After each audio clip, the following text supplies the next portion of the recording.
Dr. Trueman, thank you so much for being here at Cross. And thank you for continually helping us think well about what it means to live as a human the way God intended us to do so. Now we're going to enter into a time of kind of question and answer with Dr. Trueman. You'll be able to scan this QR code. I think it's going to be on the screens, and send in some questions. Again, remember, everything that you send in could end up on the screen with your name on it. This is being recorded, so the internet is not forgiving, and it does not forget. So just kind of heads up on that. But before we begin there, I'm just going to ask this question. You kind of started it. Let's say there's someone here who is kind of caught up into this vicious vortex of this identity crisis. You listed that the church is the answer. Are there any other steps that you'd recommend for them to kind of get out of it, kind of first steps? Yeah, I mean, I think the problem, of course, today is the pervasive nature of technology, and we're all somewhat dependent upon it. You see, I just put my smartphone out of my pocket. I have a smartphone. And the world in which we live, there's a tendency to allow the whole of our lives to be mediated through this technology. A hammer drives in a nail. A smartphone can very quickly dominate and control your entire life. So I would say, first thing you need to do is think very critically about your dependence upon technology. We live in a world where we cannot escape from it entirely, but we can spend less time on it. There are some things that we don't have to depend upon technology for. And even when we do depend upon technology, there are things we can do that humanize us. I might use the example of calling an Uber. I use Uber when I'm traveling, but I always try to talk to the Uber driver at some point. And I'm an introvert. I don't like talking to people, by and large. But I try to talk to the driver because it humanizes him and it humanizes me. So think critically about how you use technology and try to bring back the embodied element to it. Yeah. Yeah, I would say it's interesting when you start talking about technology. I mean, social media is dehumanizing you. Yeah. You are not participating in this world as you should, and so put the phone down and have a conversation. I think that's a great... And be aware that what I call the economics of social media are not morally neutral. Yeah. I don't do X, I don't do... I write for a couple of online magazines, but I don't do anything online, and I always go through an editor. The tendency on X is always, it seems to me, to be more offensive and more simplistic, because that's the way to get clicks and to get followers. So these are not neutral media. They're not the old print media, just in a different form. They actually incentivize what I would describe as dehumanizing behavior. Yeah. I deleted Twitter about a year ago, and I'm a much happier and healthier human for doing that. It's been a good thing. You are a human, you mean? Yes, I am. I am one, and it's helping me live that way. Andrew asked this question. Our culture is rapidly changing. What do you think are the next unexpected moral shifts that we should prepare for? Yeah, I'm a historian, not a prophet, so I hesitate to predict craziness. I think the big issue for Christians is going to be reproductive technology. I think the development of my own alma mater, the University of Cambridge, is now boasting that it's able to produce functional mouse embryos without the use of sperm and egg. I think the reproductive technology will be the big one, because that raises questions of what it means to be human, both in terms of how we produce humans and in terms of what is produced. And I think a lot of Christians, we're not well prepared for that, because we tend to think that a childless couple that want to have a child, that's a good desire. Any way of doing that must be good. Yeah. And I think we need to be careful about how our answers to that good, well-intentioned, legitimate question might lead to dehumanizing consequences in the long term. Yeah, helpful. Madler asked the question, if you were to recommend a launch point in Scripture to build a foundation for a study in identity, where would you start? I would start with the image of God. Actually, if I could do a shameless plug here, I've got a book coming out in April, The Desecration of Man, where I expand on a lot of these themes. But what I take as my starting point there is the image of God. So I think that's where we need to begin. Christians need to I would say rethink, that implies revise. They need to think very carefully about the doctrine of creation. Not for the typical reasons that tend to dominate, is it 6 days, or Is it framework? But what does creation imply about what it means to be human that distinguishes us from God on the one hand and from other creatures on the other hand? Yeah. Which is what Paul does in Acts 17. Yes. Yeah. It's a tricky balance. Yeah. You know, as the psalmist is wrestling with. What is man that you are mindful of him? You've made him a little lower than the angels. But I think a good anthropology grounded in a good understanding of creation. Yeah. And also I think, you know, you might be sitting in the audience thinking, well, I'm not a theologian, arguments, you know, I'm not articulate, etc. But you can live as a human. Yeah. You can have a huge impact through being kind, through treating people graciously. So much of what Paul says in the New Testament is about practical response. Yep. So you don't have to be a great Christian philosopher to be a good apologist. It sounds terribly naive to put it this way, but you can be a kind person, and that will have an impact. Because you will demonstrate what it means to be a human being, which is just, if not more powerful than arguing what it means to be a human being. Yeah, it's really good. Yeah, I would encourage you to what he just said. I mean, if you want to know who you are, you need to know who God is first. John Calvin says this in his Institutes. If we're going to know ourselves, we need to know God. Yes, it's good to look at the natural world, but we can't make sense of this natural world fully on its own without putting on the spectacles of Scripture. So you don't have to read all the books that Dr. Trueman reads. You should just read the Bible and read it a lot and get to know it really well, and you'll better understand yourself and who God has created you to be. Liberty asked this question: how do you talk about the problem of identity with friends who deny the existence of God? Good question. And I think, well, what I do in this new book I've got coming out is I look at three aspects of what it means to be human, and I look at what atheists have done with that. And the three things I look at are reproduction, love, and death. And in each of those areas, we can look and say, okay, so where has this ultimately led? It's led to a profound dehumanization, a profound reduction of what it means to be human, which actually denies the premises of the secular revolutions that are promoting this thing. So I would say, we're at a point in time, I think, when we're sufficiently into a post-Christian world that we can turn the tables. We can turn and say, okay, you've got your post-Christian world. How's it an improvement? How have you delivered on your own promises?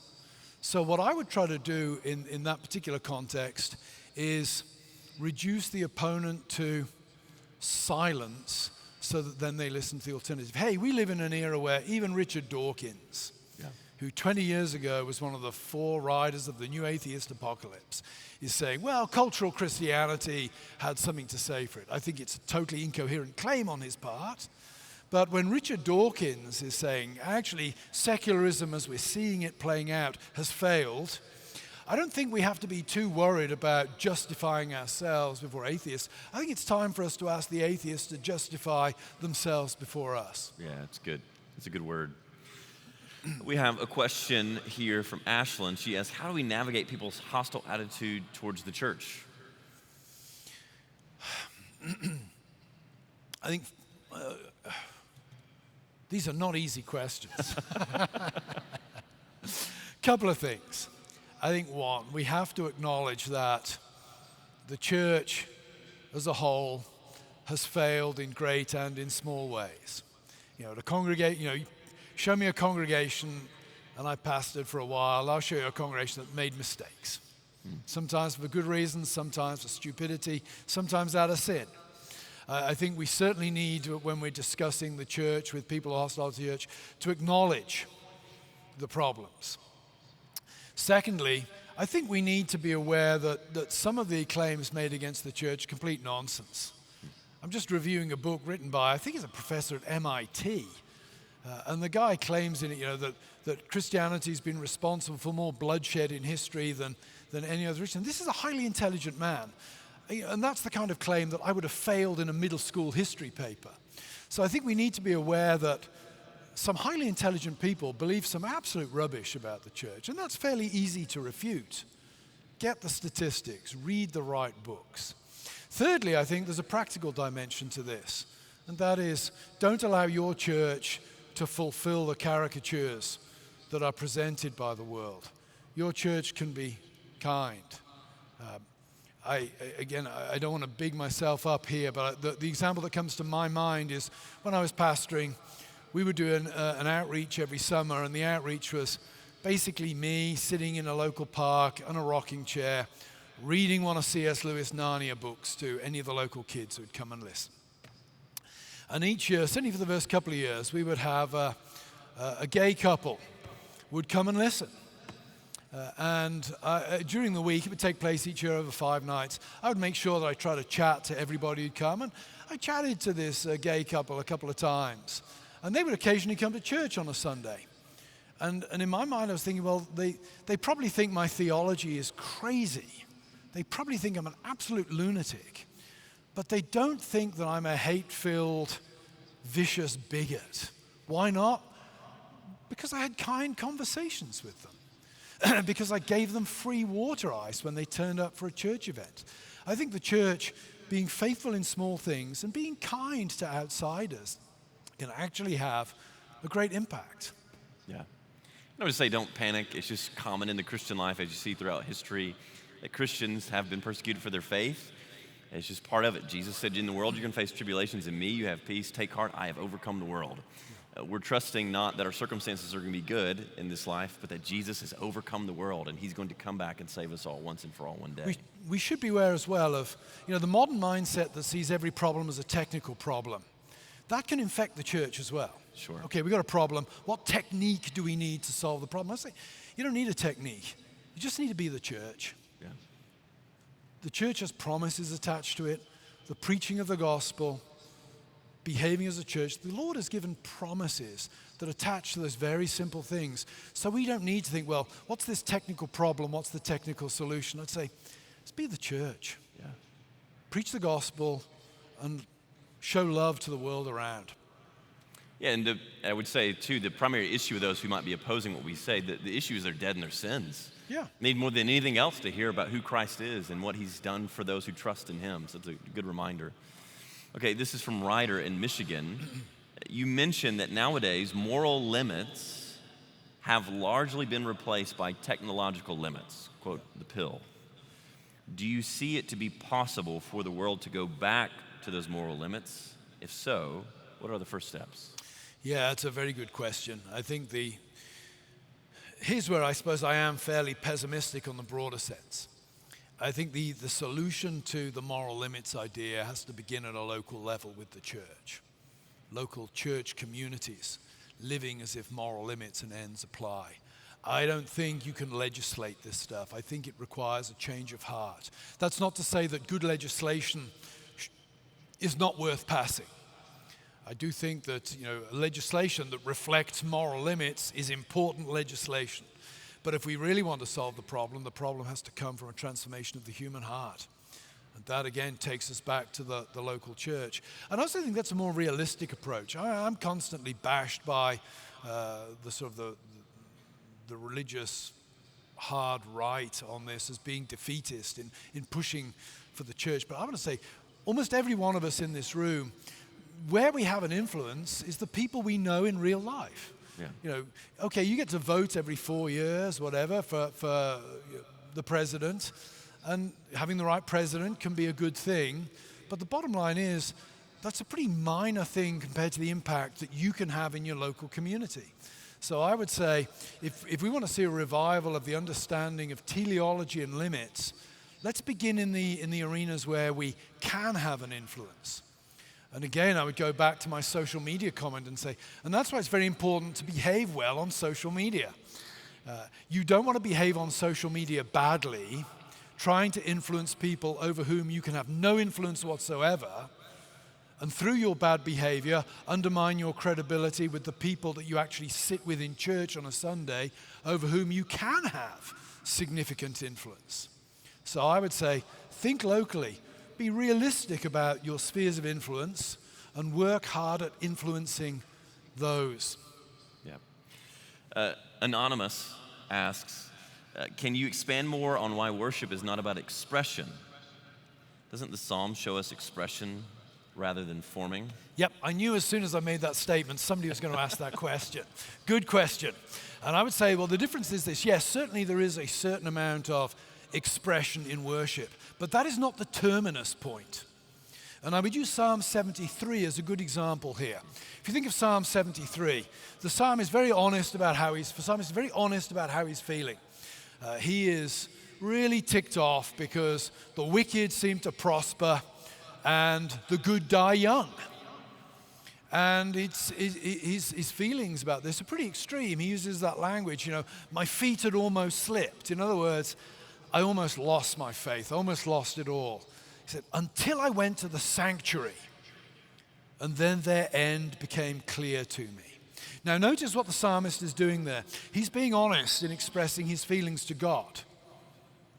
But he's terminating in the place where the Lord dwells in covenant with his people, in the sanctuary. In other words, he's bringing his feelings under the greater authority of the objective revelation of God and who he is towards his people. And I would historically draw a contrast here between two great books, both called Confessions. One is the Confessions of St. Augustine. The other is the 18th century work of memoir, the Confessions of Jean-Jacques Rousseau. They are both what we would call psychological autobiographies. They're both written by men who are probing their inner space and their feelings in order to understand who they are. But the difference is this. With Augustine, the Confessions are cast as a prayer, and he's constantly going to Scripture and to God's revelation in Christ in order to make sense of his feelings. Rousseau simply goes inwards. He doesn't need an external authority. The internal feelings have an authority all of their own. And I would say, think of worship like that. Yes, you're going to come to worship if, perish the thought, you've just had a catastrophic medical diagnosis and you got to worship on a Sunday. You're not going to be singing Jesus Wants Me for a Sunbeam with any great gusto.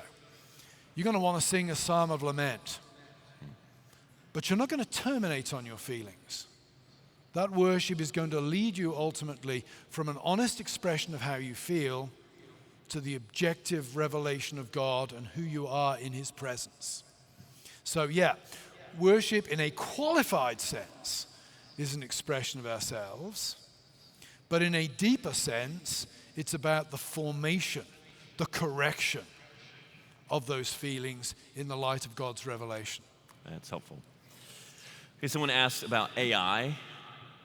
Should we be weary of it? Should we avoid it altogether? A couple of things. One, I would recommend that if you want to start thinking as a Christian about AI, and I don't normally recommend writings by this guy in particular, but I would go and look at the statement put out by the Vatican in February, March last year under Pope Francis, where the Vatican offers reflections on artificial intelligence. And Pope Francis is quoted in that and actually makes a few very astute comments about artificial intelligence. One of which is, he says we need to be very wary about using the word intelligence about artificial intelligence, because what could happen is we start to think of human intelligence in terms of computer intelligence and not critique computer intelligence in terms of what it means to be human. There could be a dehumanizing effect, in other words, of the language itself. Secondly, on artificial intelligence, I would say it depends what it's doing.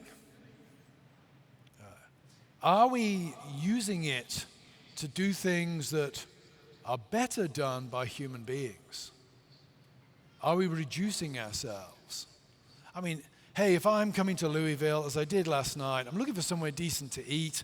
I'm going to type in to ChatGPT, good places to eat in Louisville. Yeah. I don't need a human being necessarily in a town that I don't know to recommend me that. Hey, if I'm in a town where I got a lot of friends, I'm going to call a friend up and they're going to tell me. Still more, in terms of romantic relationships, my word to young people here is don't marry a chatbot. It is going on at the moment. That's a very dehumanizing thing. When you have something that makes us distinctively human, romance, and you allow AI to substitute for that, you dehumanize yourself. Yeah. So I would say it's early days. I don't think anybody's yet come up with a satisfactory definition of artificial intelligence. But be aware, as with the smartphones, am I using this in a way that reduces me as a human being or enhances me as a human being? Yeah, helpful. We have one question to kind of clarify something. Yeah. It's been asked, what do you mean by identity crisis? Can you be specific? Who are you? The identity crisis is, who are you? I think when you look at the epidemic of depression among young people, anxiety among young people, why are we anxious? Well, one of the big reasons for being anxious is we're not sure who we are. What do I mean by that? We're not sure of our place in the world. We're not sure, put it this way, what we are for. We're not sure why we should get out of bed in the morning. We're not sure what the purpose of it is. In other words, what the purpose of us is. So identity crisis, I think, comes down to that loss of a sense of significance and purpose. Yeah.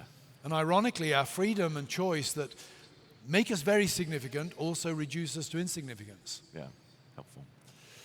Sawyer asked, you discussed older books, which suggest these are not new problems. How should Christians engage with older literature, both from church history and otherwise? Number of questions there. Certainly, what is man is not a new problem. I mean, it's there in the Bible. I think what makes it different today is technology allows us to play fast and loose with ends and limits in a way that is unprecedented in history.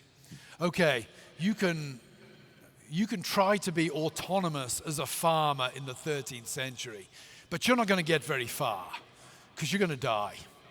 If you decide that your freedom means you have the right to sow your seed in the middle of winter and harvest it 3 weeks later, you're going to starve to death within a couple of years. Yep, you're still sinful. You still have that autonomous drive, but there are natural limits that prevent you doing that. Today, we are able to behave in a much more free and autonomous way than ever before. Hence that shift from moral problems to technical problems.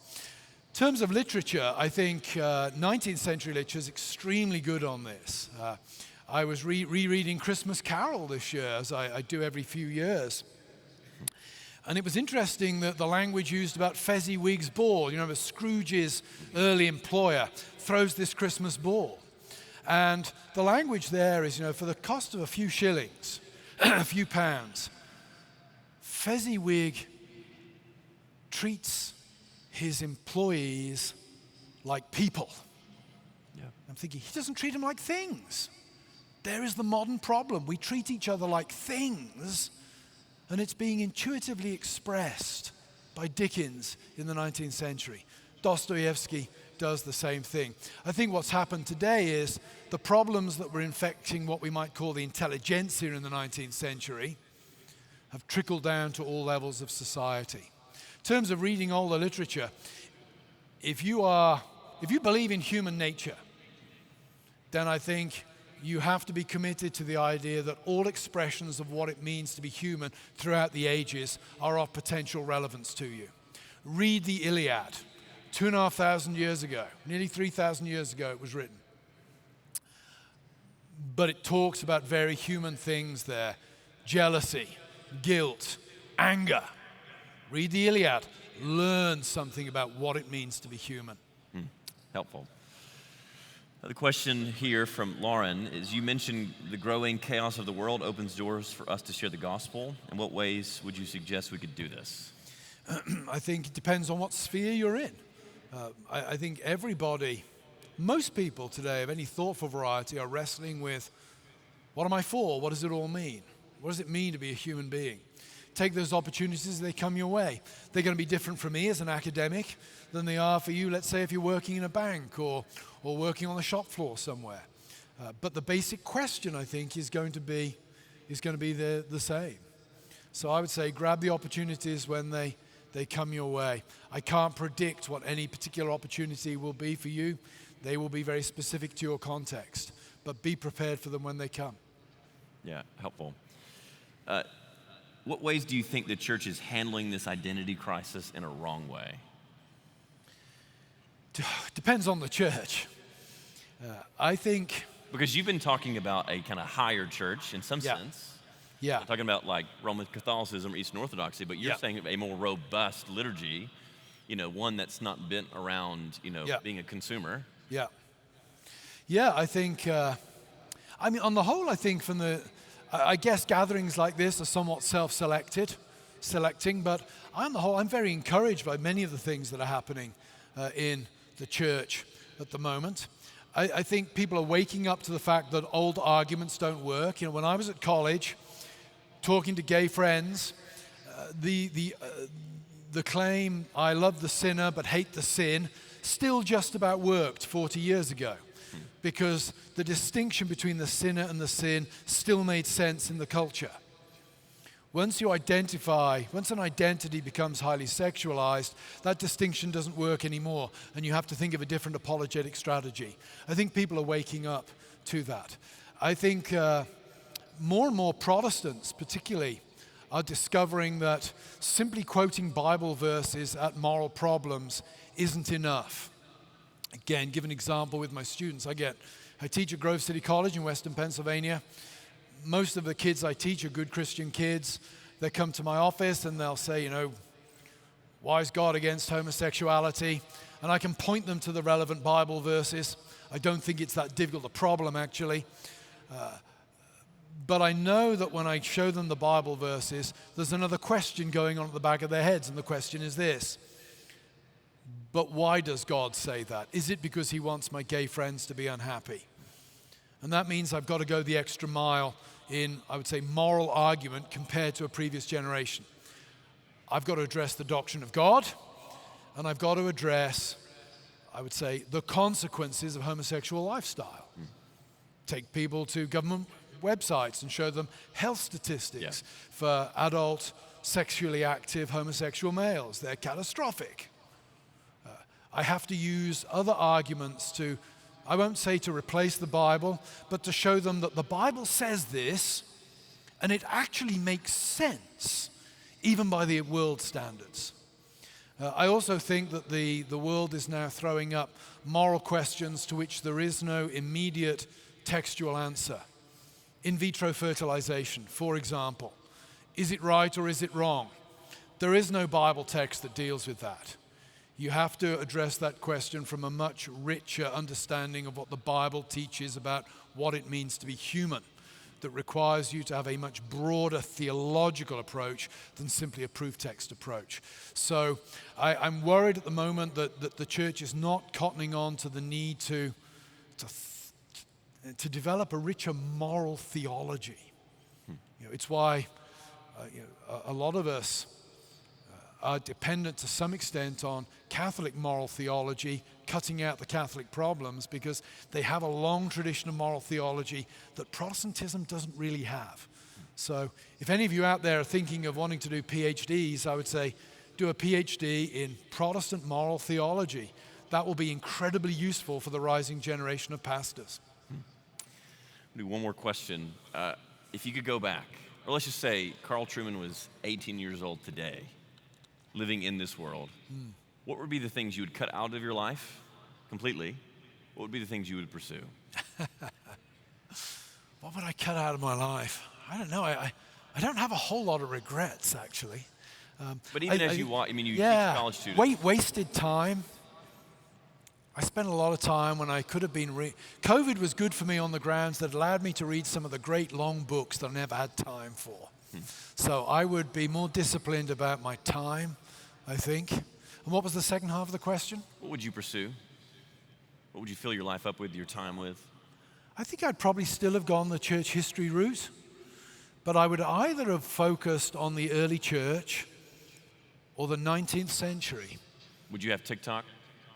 I don't have TikTok. Okay. My niece has TikTok, and I believe there may be a couple of dance videos of her and I doing silly hand dances on her TikTok. Please don't look them up. They are abhorrent. But I don't do TikTok. I would definitely avoid social media. And I am very grateful that I grew up in a generation. I was the last guy at my school to do Latin and the last guy at my school not to do computer studies. I was on the break point. Yeah. And I fear that if I was a young person, I said some really stupid things in conversation in my teens and my 20s that are gone and forgotten. if I'd put them on social media, they would haunt me till the day I die. Yeah. So I would say to young people, just be really careful about what you say on social media, because there is no statute of limitations on that stuff. Yeah. Any final word you want to give us as we kind of think about this topic? You've got 12,000, 18 to 25 years. I'm in the Orthodox Presbyterian Church. Hey, if we have if we speak to 100 people, that's like a mega church gathering for us. So this is immensely encouraging. Just tremendously encouraged that young people would give up what is presumably a week of the Christmas New Year vacation to come and get some Christian teaching. So I have nothing to give to you beyond what I've already given, but I want to thank you for your presence here and what is giving to me and my wife in terms of encouragement. We sat having breakfast in the hotel this morning and just saw streams of young people. Yeah. Immensely encouraging. Thank you very much. Yeah, you love seeing the lobbies filled up with students reading the Bible at 6 in the morning and 7 in the morning. Yeah. What a privilege it is to be here. Yeah. And it's happening worldwide. I was speaking in the Netherlands a few years ago, and towards the end of my speaking engagements, they said to me, would you speak to our young people tonight? And I said, sure. What do you want me to speak on? And they said, 2 lectures on the doctrine of the church. And I'm thinking, that is an incredibly boring topic to be teaching young people about on a Thursday night during term time. Maybe a dozen will turn up. I think I had 800 kids turn up. Praise the Lord. And I remember thinking, that's the most encouraging day of my life this year. And secondly, what is going on with young people that they'll turn up to hear a middle-aged guy warble on about the doctrine of the church when they have school tomorrow morning? So just hugely encouraged. Yeah, praise the Lord. Hugely Can we give thanks to Dr. Trueman for being here? Thank you, brother. Thank you.